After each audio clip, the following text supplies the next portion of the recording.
What do you say we tear this apart and look at the carnage? This is the engine that was on the Bob Vila Special, whatever that means. It just means that Bob Vila got a cut of the cheddar.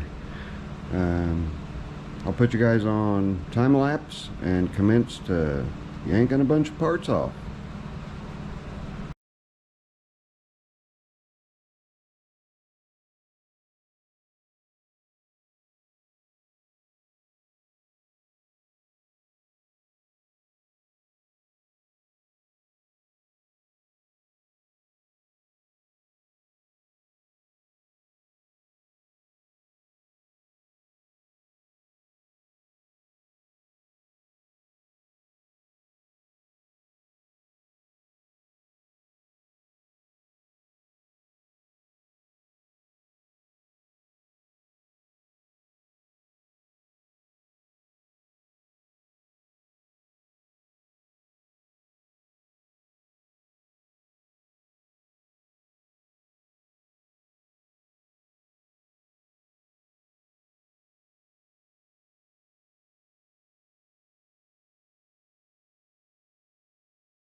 That could be a problem. Everything's just jam-packed. Alright. This head over here, push rods were straight, everything was okay on that side. This side, which is a side that's packed really bad, has a pretzeled intake, and the exhaust is missing in action. The push rod is way down in there. Let's see if we can't pull it out.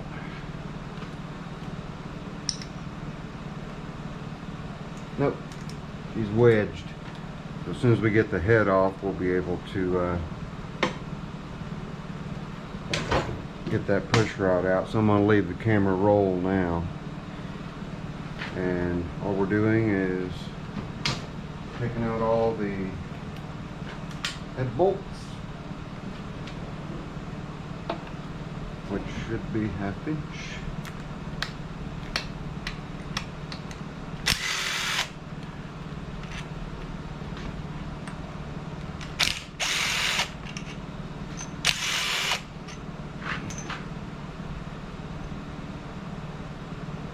Where you at?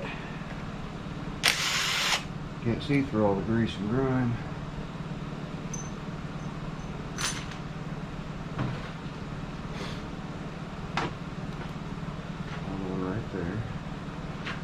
That one, and that's it. That's the only other one left, is that one right there.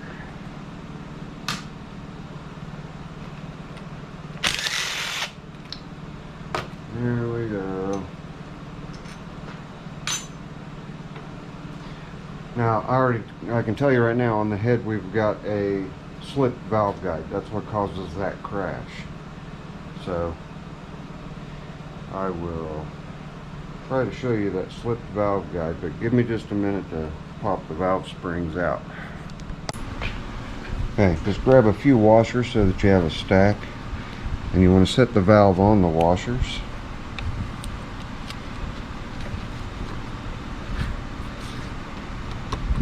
So, let's get them to stack right. Got a bent one, a couple of bent ones. Get that right over top of the valve so it's sitting on the valve, and then get our magnet actually in our mouth so we can grab the keepers and just push down. If it'll break loose, it's not going to break loose, so then you use a socket to break it loose.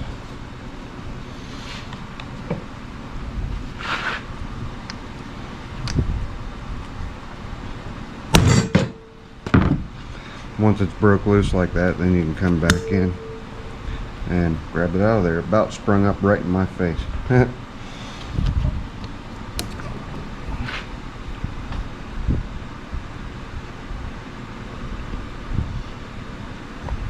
Come on.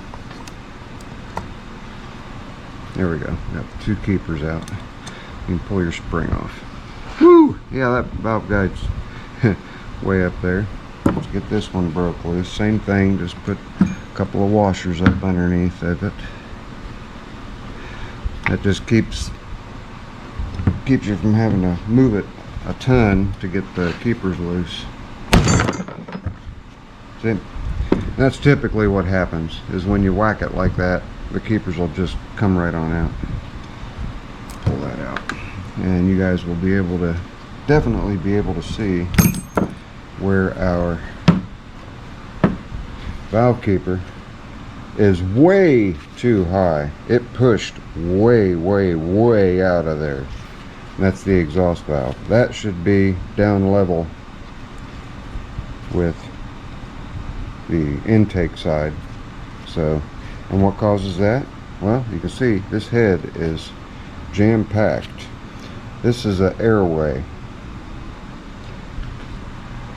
So we definitely lost that cylinder. Let's take a look at the, come on, clamp. There. Piston itself. I don't think the piston itself is sheared. I don't think it broke the connecting rod.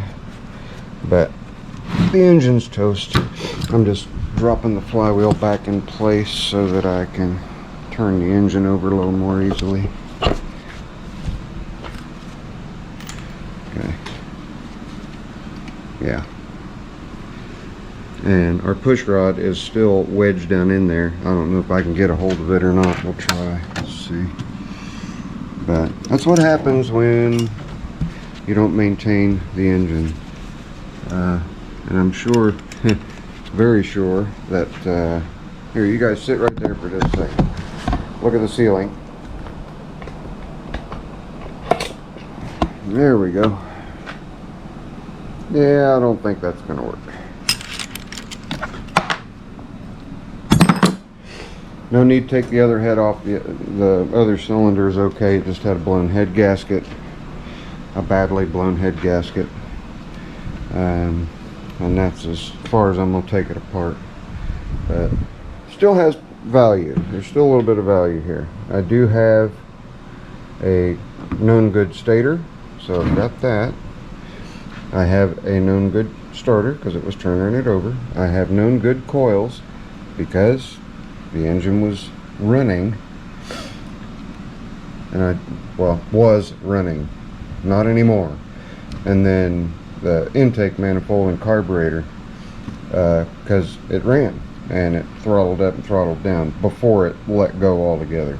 So there's value there, you know, carburetor and intake, the throttle plate or the throttle assembly here. You know, not a lot of value, but you know, sometimes you need the springs or something like that. So most of the plastics and sheet metal, that all can just get scrapped. Of course, the block itself is going to get scrapped. Since this head is still okay, I am not going to save it because I know that it's been damaged, because it's not clear either. It wasn't getting. So I'll still pop it off. I'll inspect it. If everything looks okay, I will just mark "got hot" on it. That way I know, and that way I will only put it on an engine that I plan on using myself here in the ranch. And I will keep the push rods, because I do have good push rods out of that side, as well as the rocker arms and the rocker studs. Only the rocker studs from this side though. The rocker studs from the other side got crashed, and you can see evidence of that. That's not one of them. Let me find the one that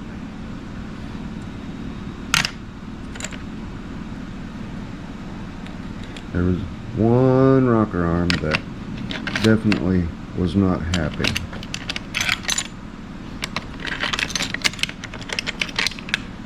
Let's see, was it you?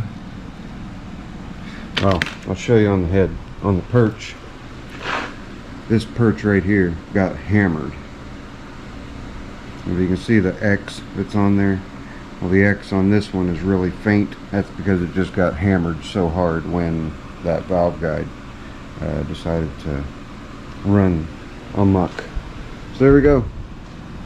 there's the carnage on the 21 horse Briggs Intek, and why you always pull the blower housings off and keep them clean, for one, and two, don't run them without the blower housing, because they are air cooled engines. Alright, that's gonna wrap it up. Ugly engine. More scrap for Dave. Later. I'm out of here.